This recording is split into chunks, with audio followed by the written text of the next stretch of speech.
This is Creating Your Encore Career and Becoming a Silver Entrepreneur with your host, Lynn Freest. Lynn will share ideas and expert advice from people that are walking in your shoes and living their encore careers, where they want and at the pace they want. You'll start a company of one with confidence and knowledge to live a fulfilled life of freedom and ease. Lynn is a coach and leadership consultant whose mission is to show senior leaders and experts how to start something refreshing and new after a full career in the corporate environment. Hello again, and welcome to this episode of the podcast, Creating Your Encore Career and Becoming a Silver Entrepreneur. This is episode 144, and it's titled, You Need Partners for an Encore Career. Well, making the leap from being a corporate leader and expert into becoming a solopreneur can be daunting, but the rewards are great. You can work when you want, where you want, and do the work you love.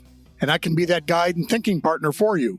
I'll soon be offering openings in my group coaching program, and these programs will enable you and a peer group to launch and develop your own encore careers. So to get a powerful start, please contact me. So what are the next steps in creating your encore career? Now here's some background on books that I've been reading, just some quotes to help set the context. A book called Super Age by Bradley Sherman. And his book is mainly about demographics. But some of this, talks about how the workforce, the world is aging. So one interesting thing that kind of turned my head was Japan is now making more adult diapers than infant diapers. There's probably more behind that story, but it's kind of a startling statistic. And then another one he shares that in China, by 2030, they'll have over 500 million people over the age of 50. And in total, they'll have an average age older than the U.S. So again, this is kind of some interesting stuff. And I think in future episodes, again, I'll try to share some of these things that I'm picking up on. Now, the second book I'm reading is called Breaking the Age Code by Becca Levy. And her main theory is some research she did. She's from Harvard, did research around age and, how do beliefs affect our age? And her key finding was that more positive age beliefs add 7.5 years to your life. And now that's more than other factors like low cholesterol or low blood pressure. Both of those will add about 4 years. Low body mass index, it'll add 1 year. Or quitting smoking will add 3 years. But this whole idea of holding a positive age belief is obviously very important and very useful. And interestingly, in some of her research, they actually measured, how well people walk. And with a more positive mindset, you actually walk better. So to the extent that you have a limited mindset about your aging, you don't walk as well as you could. So along with those things, the key indicators of older well-being are having a positive mindset and curiosity, obviously good health habits. And the other one that we'll probably talk about in future episodes is close relationships, because I'm running into that a lot in a lot of different things that I see about creating an encore career. In fact, we're going to be talking about some of that in this episode. But the bottom line of everything I'm reading says, older people are essential to the full functioning of our economy. So this is not a nice to have or just a cute little idea. This is actually something we have to make our economy work well for all of us. Well, and then I've been sharing some of the information about the program that I'll be offering to people called You Are the Brand, and it's by Mike Kim. I'm a certified coach for him. But it's an 8-step blueprint to showcase your unique expertise and to build a highly profitable and a personally fulfilling business. And just the quick summary of the 8 steps. First one is creating your point of view, developing your personal stories. What's your platform going to be? How will people find you and know you? Positioning. And we'll talk about that in future episodes. Products or services. What are you going to offer to people that they can pay you for? Pricing. How do you get around that? How do you establish that?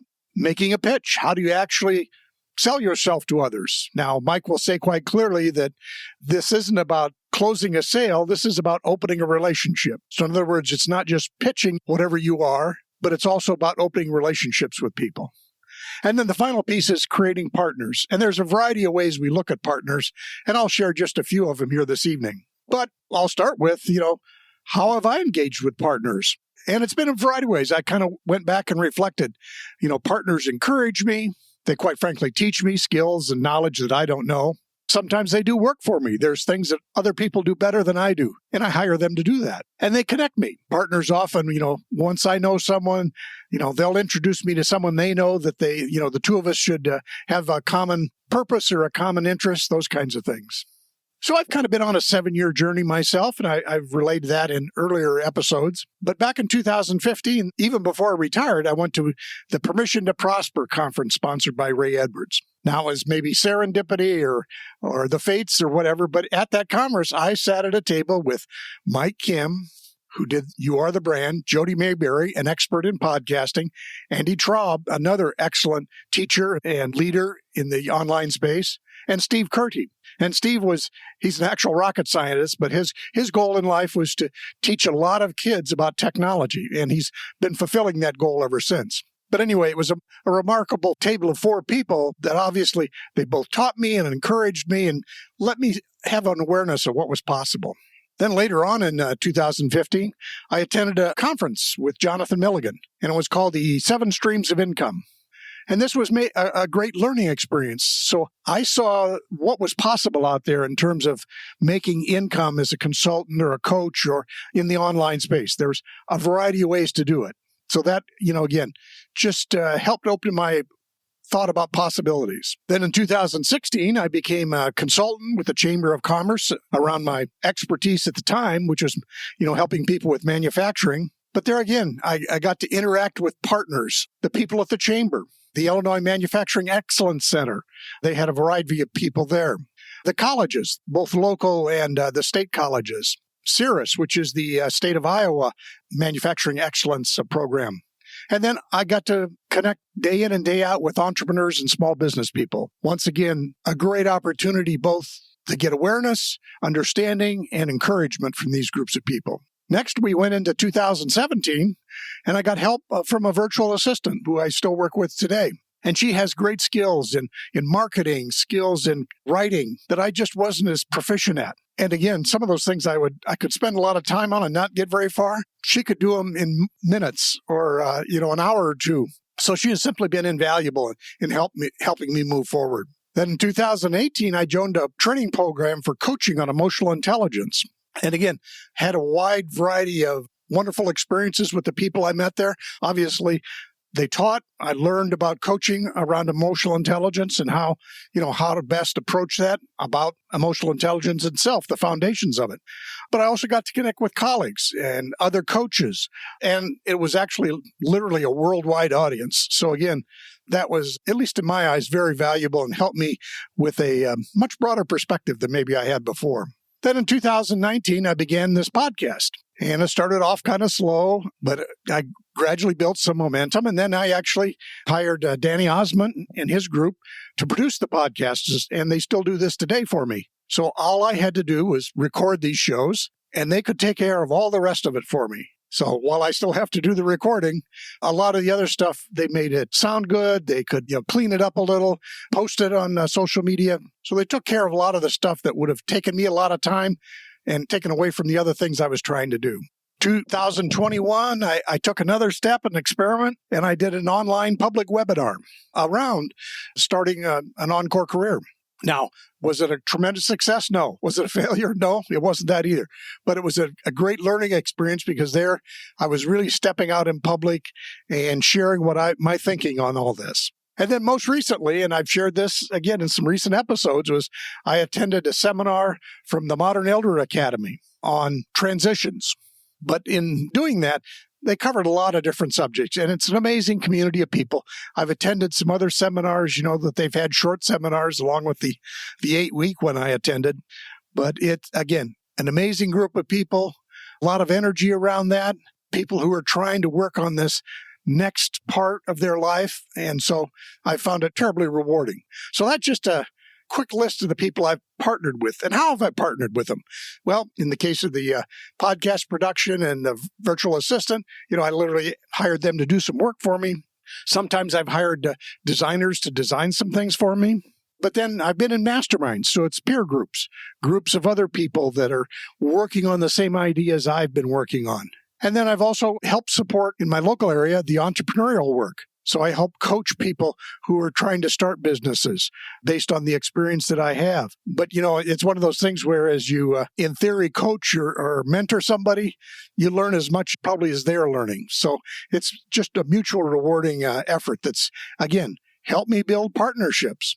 Now, I'll say another thing is, and the partnerships I've been fortunate to have are, I don't know how intentional it was, but I tried to make it intentional, that it's very diverse in terms of age, culture, skills, geography. So it's a wide variety of people, and people that aren't necessarily in the same business. Some people are writing books. Some people are doing other kinds of things. So it's not even just people that are doing what I'm doing, was to help people create Encore careers. Again, the other thing that partnership has, taught me, this process, what I've learned is it's sometimes more important if you know who rather than know how. Now, in many cases, especially with the technical skills, I need to be aware of them. I need to know the broad, what is online marketing, what is some of these things. But as far as, sometimes it's just better if I know who can be the expert in that, because I probably won't put the time and energy into that. That's not where I would add value. And again, just to circle back on that idea again, there's a book called Making the Leap by Hendricks. And he basically says you've got a zone of genius and you need to stay in that. So I probably am never going to be a genius about online marketing campaigns, nor a genius about podcast production, nor a genius about, other things. But I need to be able to interact with people who can help me stay in my area of genius, which is coaching people and helping them develop their Encore career. Another point Mike says in his book, You Are the Brand, is you can also partner with people who are in, I'll say, like spaces, or in a complementary space, maybe is the best word. And the way he phrases it, you can be the jelly to someone else's peanut butter. So, for example, if somebody is a marketing whiz, maybe I can partner with them saying, I'm going to be teaching people how to start an Encore career, and I'll refer them to you if they feel that they need some help with marketing, those kinds of things. Another one, again, a good friend, Jonathan Milligan, who I work with a lot, he also has this feeling that success happens in community. And again, that's his program. He does that. I'm fortunate to be one of the coaches there, but we have a wide variety of people. And it's the community there that we support one another. We give each other feedback, and we're all moving ahead at our own speed, but moving ahead somewhat together. So the idea here is to, we want to serve the community in an Encore career. We want to help others find their success. Now, it could be that if you're selling, say, logistics expertise, you want to figure out how the people that can buy your expertise will have success using it. The other thing that, I've learned with these partners is you need to host conversations. And it's maybe a slightly different take on selling or consulting. But the whole idea is if you can find a way in your Encore career to host conversations with interesting people, or people who need your help, or people who are just interesting people, you'd be surprised at what can happen. So to kind of wrap up, some of the things that I've needed partners for, not just wanted them, but needed them for, was one, to encourage me. They often tell me some hard truths. Sometimes it lets me know that, Lynn, you're in your own way there. You just need to take the step and not be afraid of it, those kinds of things. They also help me improve my skills by teaching.